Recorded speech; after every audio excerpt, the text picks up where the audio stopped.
the Inca are significant to American history, and I will tell you why in a bit. First off, let me tell you who the Inca even are. Inca were the Western Hemisphere's largest empire. If you look at a globe, that little place over here, South America,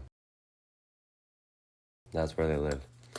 They had, let me put this down, their population was 10 million, and their people were created by the sun god Inti. Apparently, they emerged from Tambo Taco Cave to start off. Then they moved to Cusco Valley, which lives on like 900,000 square kilometers. Yeah, not a lot, but they lived there.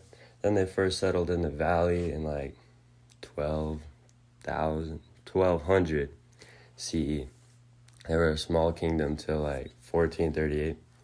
But I'm going to just skip the rest and let's get into why they are so significant to American history.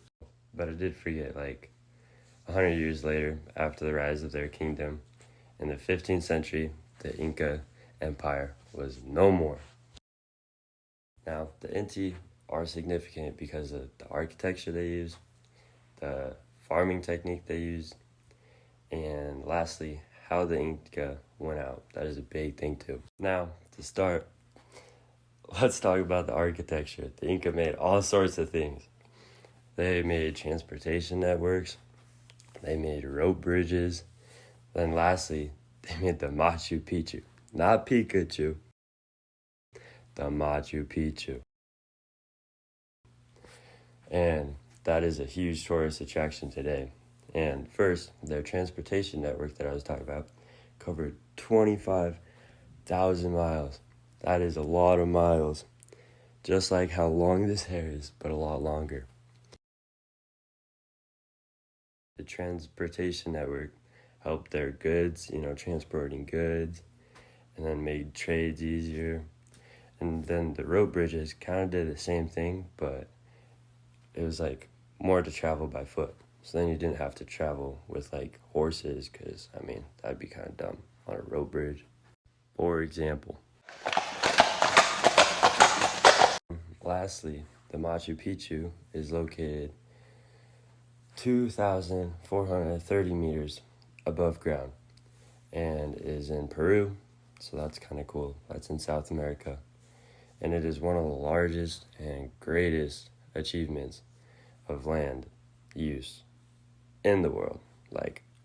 So the architecture shows just how much the Incas started off the world with architecture, and kind of a stepping stone for everyone. But anyways, now let's get on to their agriculture and their farming techniques. Pretty cool. So now, as you all should know, the Inca lived in mountains, basically. So they didn't have flatlands like we do. And so they had to lay down crops on the sides of mountains. So to do that, they'd kind of cut out flat parts that were called terraces. Not terrorism, terraces. And the Inca made canals to water the crops in the terraces. The Inca made all of this and started out the U.S. on this invention. And now the world can use that on mountains. Pretty darn cool, if you ask me.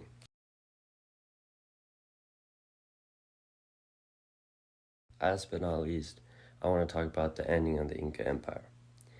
In 1524, the Inca emperor at the time, Huayna Capón, died of a disease. The Spanish conquistadors, Tu comprendras pourquoi la violence et la mort sont tatouées. They arrived in the Caribbean sometime before, and they brought diseases which killed millions of the Inca Empire. Then in 1532, the new emperor, Atahualpa, found Europeans which had guns and horses. The Inca had not seen this before, and, guns are kind of scary. Get down!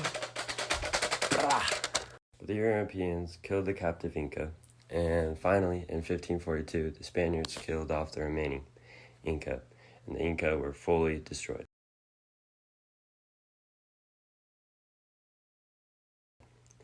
This goes along with U.S. history because this is when the Spaniards started to conquer people, even some of the U.S. Then later, all that turned into the Spanish-American War. And in 1898, we all know the U.S. came out with the dubs on that one. We got a #1 victory royale. Yeah, Fortnite, we bout to get down. But anyways, in conclusion, the Inca Empire are significant to American history. They were significant because of the architecture, the techniques they used for farming, and then how they went out of this world. There are definitely other reasons, but I only, stuck to these three. You could definitely find more. For my sources, oh shoot. Oh, here's the cat, by the way. Anyways, that was a quick word, just, my cat telling you that the Inca are just a huge thing to American history. Here's my sources, though. Let's scroll down. This is all in Chicago style. Hope you all enjoyed.